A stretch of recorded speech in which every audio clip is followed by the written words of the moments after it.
In 1811, Napoleon Bonaparte stood at the zenith of his power. He had forged an empire unparalleled in its reach, replete with triumph and glittering with glory. Yet beneath the veneer of dominance lay an insidious paradox. In winning, he had lost the ability to truly stop. It was this inability to rest in victory that contained the seeds of his own destruction. Napoleon was not merely a man of action, but of perpetual motion. For him, the thrill lay not in standing atop the conquered heap, but in the continual act of conquest. Such restless ambition drew him onward beyond the realm of reason, guiding his hand through battle after battle, each more audacious than the last. In 1811, having won, he sought another frontier. The psychological underpinnings of perpetual conquest exist not only in the extraordinary, but in the mundane truths of the human psyche. Napoleon's drive was not merely political, it was existential.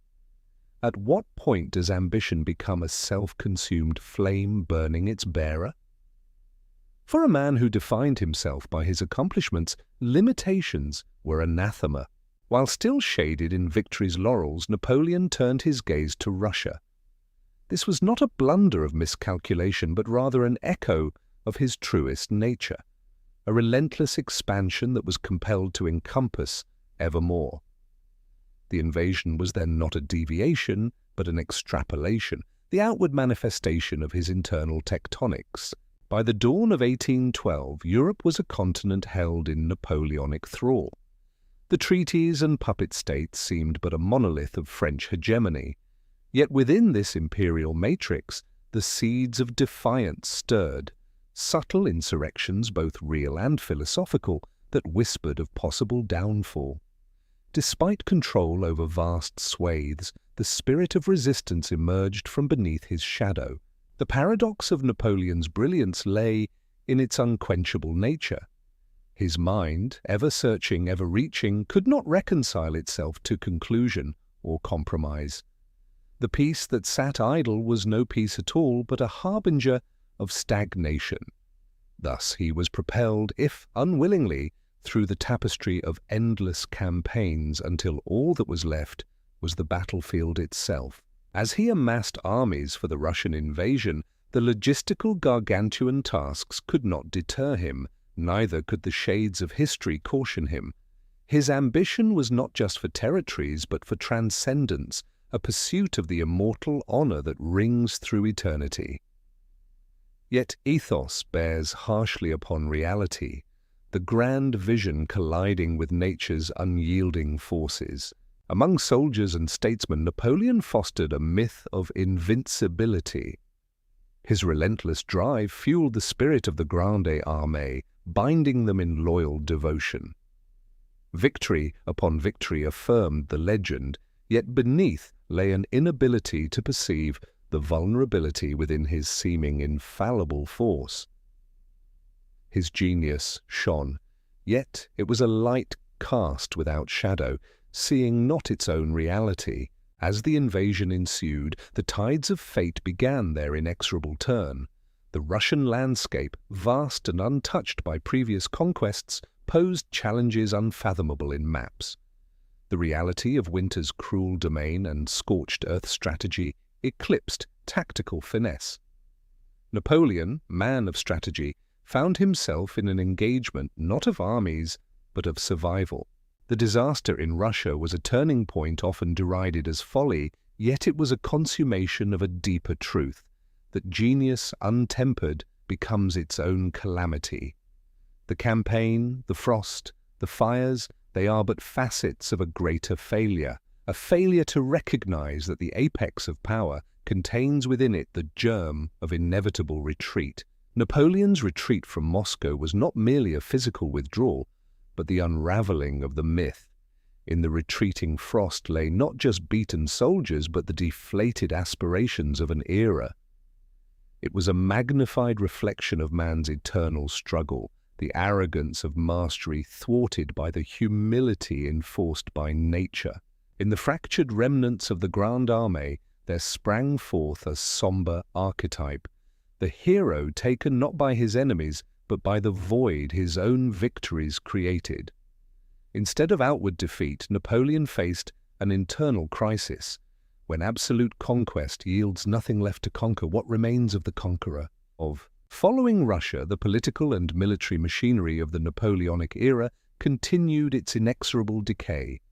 Once secure allies became disillusioned or rebellious, drawn to the prospect of a post-Napoleonic Europe. The metamorphosis from feared to embattled stirred even within the corridors of the old guard, now questioning previously infallible leadership. Napoleon, ever the strategist, sought to recapture lost momentum, a course familiar to the driven soul, seeking redemption through renewed triumphs. Yet in recommitting to war, he stepped further into the binds of fate that tied consequence to ambition, leaving one to question whether his inexorability was conscious decision or subconscious compulsion. In a turbulent epoch, Napoleon's re-emergence only redesigned yet another labyrinth of conflict. At every decision point, the return to military might spoke of potential redemption or ruin. For every triumph, there is the edge at which the inevitable reveals itself again, a reminder that a conquered world holds no forgiveness for ceaseless ambition. When Waterloo marked its indelible scar, it became clear it was not the inevitable defeat in a tangible war, but the culmination of many battles fought within, against a need that knew no end, and a competence that could not countenance constraint. Napoleon, unmade by his pursuits, left with nothing but echoes of achievement. Banished yet again, this time to the remote island of St. Helena, Napoleon was left to reckon with the truth of his rise and fall. His final years were contemplations on power, legacy, and the definitive limits of human effort. Here, detached from the world, he faced a frontier unlike any other: introspection. The philosopher-warrior, now only a memoirist, wrote of past glories that once thrilled and dazzled. Now reflective eyes cast backward, he grappled with the profound truth that a singular spark can illuminate and consume in equal measure, a testament that even greatness, unchecked, must confront the stark ultimatum of time. The mythos of Napoleon remains eternally preserved in the annals of history, a portrait complex and intricately woven. His supremacy lay not only in the might of arms, but in the psychological calculus that drove epochs. Yet that very drive, not swayed by doubt, nor surrendering to peace, fashioned the confines that became his undoing. Such a singular vision found itself at odds with itself, a self-devouring serpent that chased its tail in pursuit of limitless horizons. Napoleon embodies the paradox of brilliance. At its zenith, unrestrained ambition transforms potential into predestination for tragedy, as each victory builds a precarious ladder that ultimately reaches nothingness. The world Napoleon sought to master turned irretrievably when it became clear that no realm sufficed to match his aspiration. The inevitable friction of reality against vision becomes the incontrovertible lesson. In a quivering balance of genius, sometimes the greater triumph is the rarest of victories, to cease and enjoy permanency. Through the fall, the human condition reveals its indelible truth, the paradox of resolution, where ambition's heights face inevitable depths. Could Napoleon, like any driven soul, have envisioned humble contentment? His ghost lingers not in spectres of glory, but in reflection of a life's relentless pursuit of the unattainable.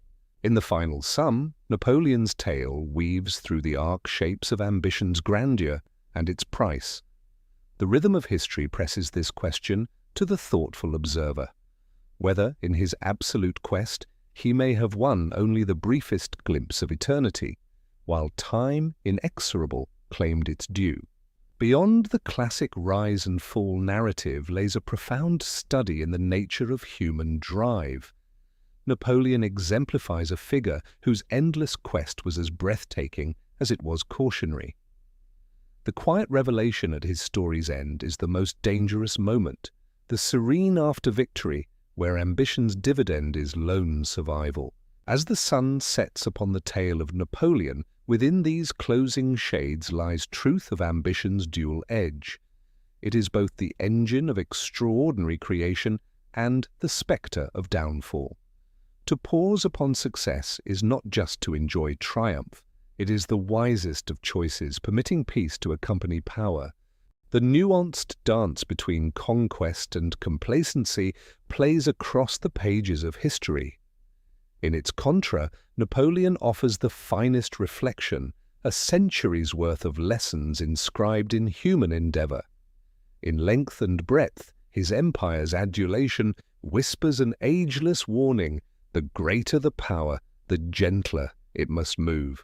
Ultimately, as with all who dance with destiny, Napoleon is inescapably human. His greatest battles were less against foreign powers, but against the insuperable limitations of human nature itself. A reflection eternal on the edge of greatness and the abyss, his life remains a testament to all who seek beyond possibility. Napoleon's story closes not in finale, but in transition, a movement through history to philosophy where questions, more than conquests, endure across time. To achieve, to expand, an endeavor for the ages. Yet ever humbly we are reminded, to be satisfied is not surrender. Often, restraint is the greatest power of all. The tightrope between ambition's peak and its precipice is tread by many but commanded by few. Napoleon walked it not as allegory but with the authenticity of humankind's complexity and yearning. For in ambition, in the never-finished journey, lay not only the end of eras but the beginnings of wisdom yet to be realized.